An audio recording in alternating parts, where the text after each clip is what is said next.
આકાશવાણી ભુજ સમાચાર કલ્પના શાહ વાંચે છે. નમસ્કાર.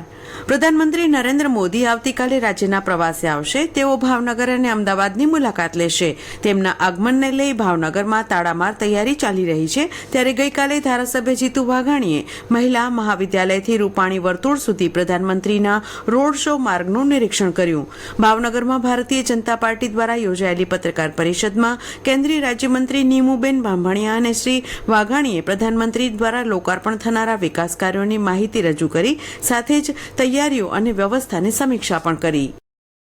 જિલ્લામાં સાર્વત્રિક મેઘમહેરને પગલે જિલ્લાના મધ્યમ સિંચાઈ યોજનાના ડેમોમાં જળ સંગ્રહ 25% વધીને 85%એ પહોંચ્યો છે. આ વર્ષે કચ્છમાં 135% વરસાદ અત્યાર સુધી વરસી ચૂક્યો છે. સત્તાવાર રીતે મળેલી વિગત અનુસાર મધ્યમ સિંચાઈ યોજનાના 20 પૈકી 13 ડેમ ઓવરફ્લો થયા છે, જ્યારે બાકીના 7 ડેમમાં 50%થી લઈ 90% જેટલો જળ સંગ્રહ થયો છે. મધ્યમ સિંચાઈ યોજનાના ડેમોની કુલ જળ સંગ્રહ શક્તિ 325.26 મિલિયન ક્યુબિક મીટર છે. તેની સામે અત્યાર સુધી 277.22 મિલિયન ક્યુબિક મીટર પાણીનો જથ્થો સંગ્રહિત થયો છે. 13 ડેમ ઓવરફ્લો થવા સાથે 4 ડેમ એવા છે કે જેમાં 70%થી વધુ જળ સંગ્રહ થવાના કારણે એલર્ટ પર મૂકવામાં આવ્યા છે. કચ્છના સૌથી મોટા એવા રુદ્રમાતા ડેમમાં અત્યાર સુધી 60% જેટલો જળ સંગ્રહ થયો છે, જેને પગલે શિયાળુ પાકના વાવેતર માટે પિયતની ચિંતા હવે ટળી છે. નાગરિકો દેશની લશ્કરી કામગીરીથી અવગત થાય તે હેતુથી ઇન્ડિયન આર્મી દ્વારા વિવિધ કાર્યક્રમોનું આયોજન કરવામાં આવે છે. જિલ્લા કલેક્ટર આનંદ પટેલ સહિત જિલ્લા વહીવટીતંત્રના ઉચ્ચ અધિકારીઓ માટે ઇન્ડિયન આર્મીએ કચ્છના રણ સરહદની મુલાકાતનું આયોજન કર્યું હતું, જે અંતર્ગત વિવિધ લશ્કરી દળો કેવી રીતે અને કયા કયા પડકારો વચ્ચે કામ કરે છે તેમજ વહીવટીતંત્ર અને ઇન્ડિયન આર્મી વચ્ચે સંકલન વધારવાના હેતુથી આંતરરાષ્ટ્રીય સરહદની સંયુક્ત મુલાકાત યોજાઈ હતી. આ મુલાકાત દરમિયાન જિલ્લા કલેક્ટર અને જિલ્લાના ઉચ્ચ અધિકારીઓને રણમાં સેનાની કામગીરી વિશે બ્રીફિંગ કરવામાં આવ્યું હતું. આ મુલાકાતમાં બોર્ડર સિક્યુરિટી ફોર્સની આઉટપોસ્ટની કામગીરી અને ભારતીય સેનાની વિવિધ રક્ષણાત્મક તૈયારી વિશે જાણકારી આપવામાં આવી હતી. સેના દ્વારા ઉપયોગમાં લેવામાં આવતા નવી પેઢીના શસ્ત્રો, અત્યાધુનિક રક્ષા પ્રણાલીઓ અને વિષમ વિસ્તારમાં ઉપયોગમાં લેવાતા વિશિષ્ટ રીતે ડિઝાઇન કરવામાં આવેલા વાહનો વિશે પણ જાણકારી આપવામાં આવી હતી. કચ્છની સૌપ્રથમ અ વર્ગની નગરપાલિકા અને કચ્છની પ્રથમ મહાનગરપાલિકા બનેલી ગાંધીધામ મનપાનું વોર્ડ સીમાંકન જાહેર થયું છે.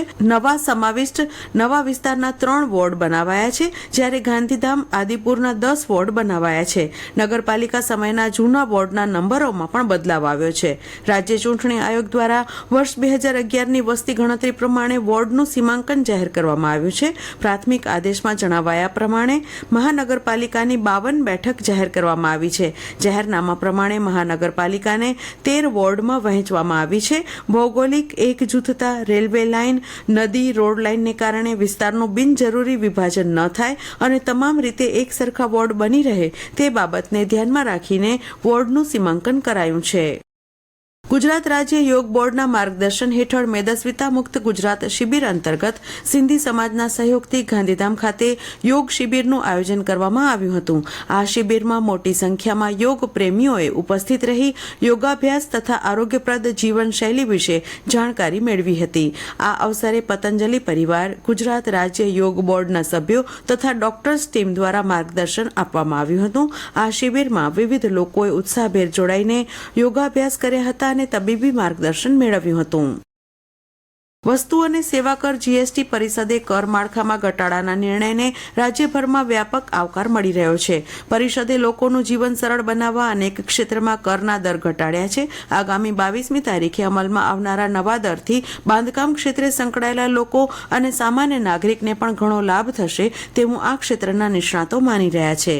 એશિયા કપ ક્રિકેટ સ્પર્ધામાં આજે દુબઈ ખાતે ભારત અને ઓમાન વચ્ચે મેચ રમાશે. મેચ ભારતીય સમય મુજબ રાતે 8 વાગે શરૂ થશે. ભારતે સંયુક્ત આરબ અમીરાત અને પાકિસ્તાન સામે મેચ જીતી મોખરાનું સ્થાન મેળવ્યું છે. અને આ સાથે આ સમાચાર બુલેટિન પૂરું થયું. નમસ્કાર.